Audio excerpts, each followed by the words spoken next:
Hey, welcome back everyone! Today I'm doing a full body dragon tutorial.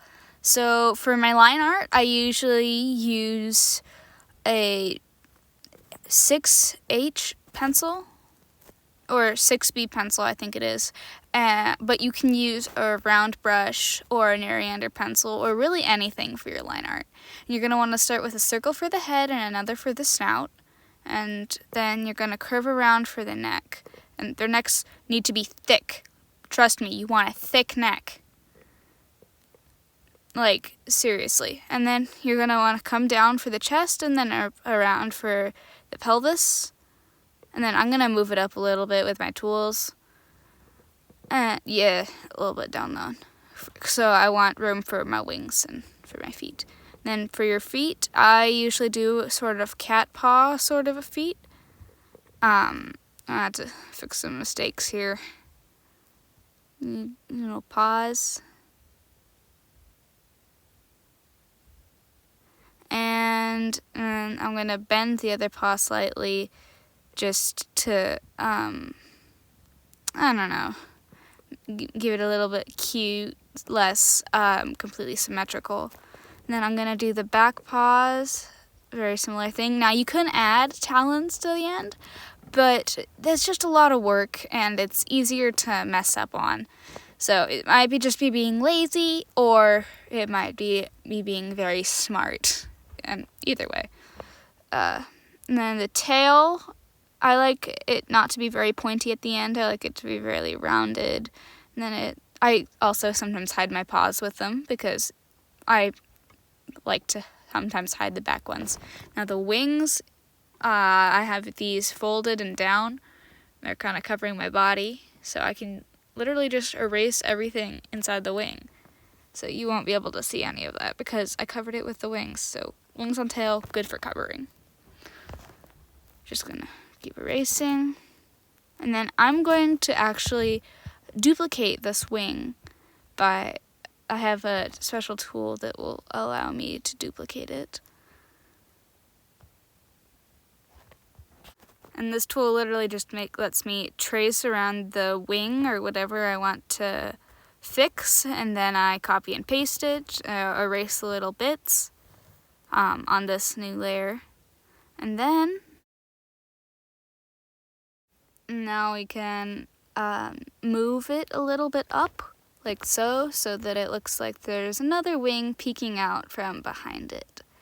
And then we erase the part of the wing that would be covered by the other wing, and the neck, and things like that. Then I can merge down the layers. Then maybe if you're using a different drawing app than I am, maybe it won't let you do this, so you're gonna have to just draw it in, or maybe you have other shortcuts you can use. And then I can draw in some lines on the wings to make it look a little folded, because dragon wings have like little fingers, sort of. I'm not very detailed on this, just a few lines. They don't have to be perfect. As you can see, I redid them a few times just because they looked wrong. And then I can add little toes to the paws and a little bottom to the paw there, because it would be peeking out a little. And now I'm going to go in and work on the face. So first we can erase this. And then as you can see, I have to redo this part several times because sometimes the face structure just doesn't come out very well. Like here you can see it's too thick. Like this might be a good mud wing if I boxed it out a little bit more, made the lines straighter. But it really doesn't give you the long, narrow elegance that I like. Okay, so here we're gonna add in the ear, and then ears can really be all tons of different shapes, but I prefer to stick with this very simple, rounded shape. It's really cute. And then here it's just me fixing the head because, wow, it was really misshapen before. And then add in a little eye. I like to give my female dragons eyelashes. I know that dragons probably don't have eyelashes, but it's just something fun that makes it prettier, I think. And then I can resize the eye if I want to, just to make it work a little bit more with the size of the head. And I'm gonna add like a rain wing frill. I think this might be a rain wing I'm drawing now. Although this base structure will work for any of the dragons. I just like drawing the rain wings because I love the little frills behind their ears.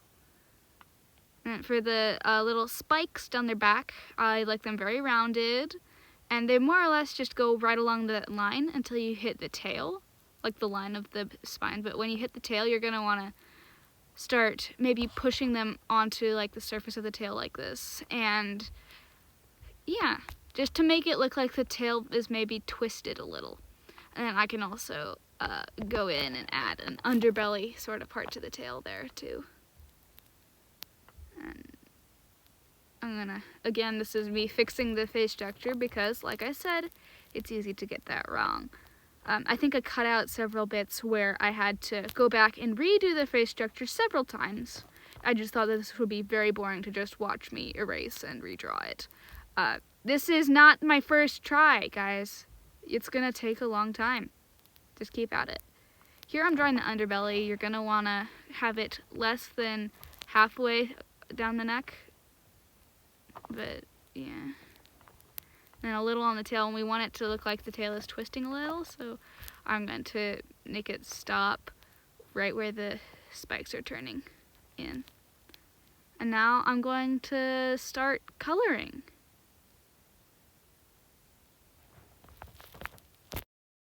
So I will fast forward through some of the coloring, especially the shading and adding highlights, just because that's boring and you don't really need to do that. But for when I color a dragon, I color it all one color. And since this is going to be a bright yellow happy rainwing, her base is going to be yellow, so she's going to be all yellow.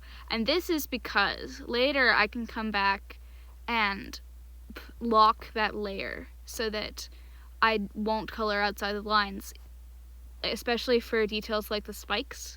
I can have a fairly large brush, but I can just carefully get the spike, and I don't have to worry about coloring outside the edges. So that's just why I use that. It also helps with shadows. If I have like a shadow right on the edge of a spike, it really is all about the spikes I am seeing now, I guess. But it also helps a lot with the wings too. So this is taking a long time. It will probably take you a long time. I've done this so many times for so many of my projects. If it seems too tedious and irritating, you can just, with a very wide brush, go over the whole thing and then erase around it. This, I find, takes longer, but it might be more satisfying and feel like it's going faster for you. I don't know. It's also harder to miss spots, I think.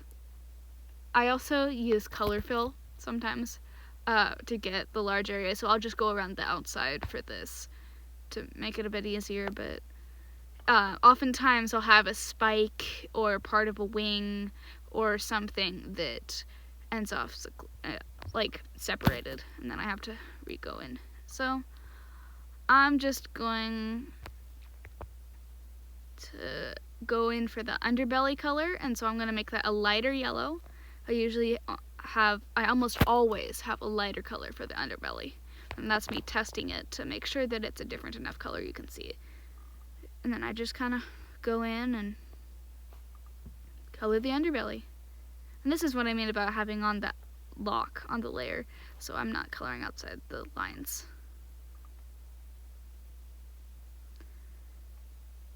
Now I think I'm gonna go in and work on the ruff or the frill, and sometimes I like having the edges a darker color with maybe a cool pattern or just an outline there. And then I can kind of fix it up here because it did not turn out great the first try, or the second try, I guess. And then I am going to use same color or very similar color on the legs. I like to give them a little fun, almost mitten-like pattern on their feet.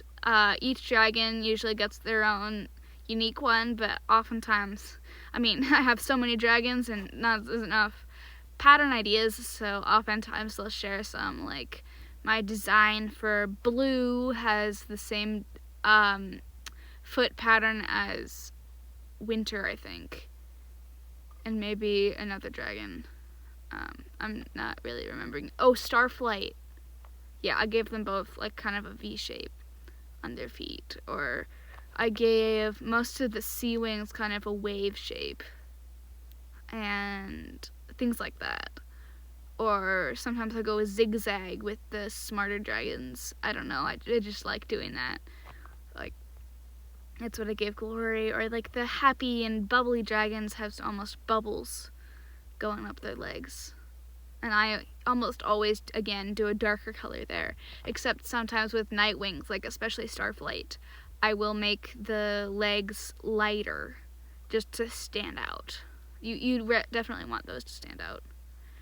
And then for the wings can be lighter or darker. I tend to go lighter, but like lighter than the base. But if you would rather have them be darker or a different color entirely, like sometimes I edge the wings, especially on the Kinkajou. If you've seen that video I made, she has pink along her wings, so you can do that too.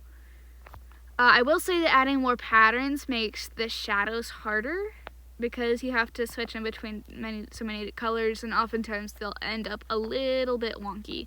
So I do try to limit my patterns. It also kind of clutters up the image. So actually this dragon is fairly simple here. Yeah. I'm just gonna fixing up some spots where I messed up color-wise.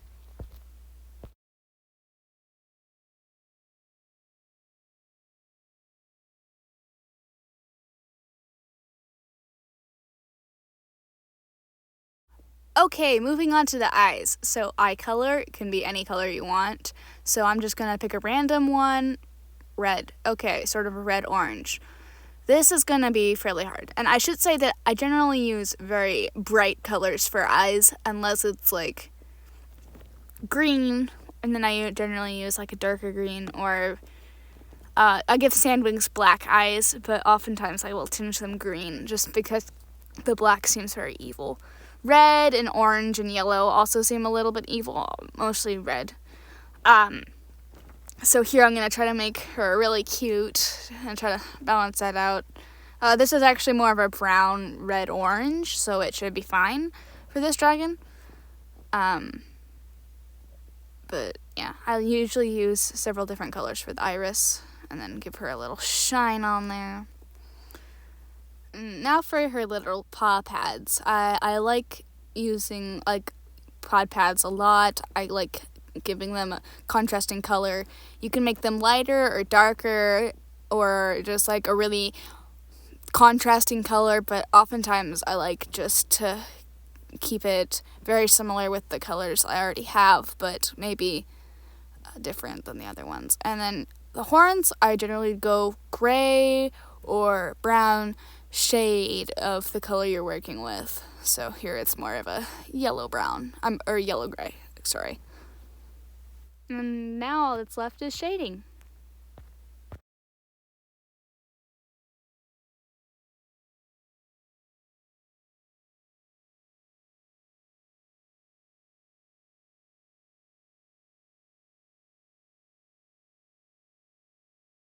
Wow, good job getting through this really long and boring video. Sorry about that. My best attempt so far. I've done many attempts at a how to draw video that just haven't gone very well. As you can tell, that I haven't really scripted this, so it has a lot of ums, uhs, and weird silent pauses that is to me trying to figure out what I'm supposed to say. So next time I need to script it. And also, if you want to count how many times I say or and then post it in the comments, I think that would be pretty funny, just to see how bad I am at this. And yes, the ones I'm doing right now do count. So yeah, I hope you enjoyed this video and learned something from it.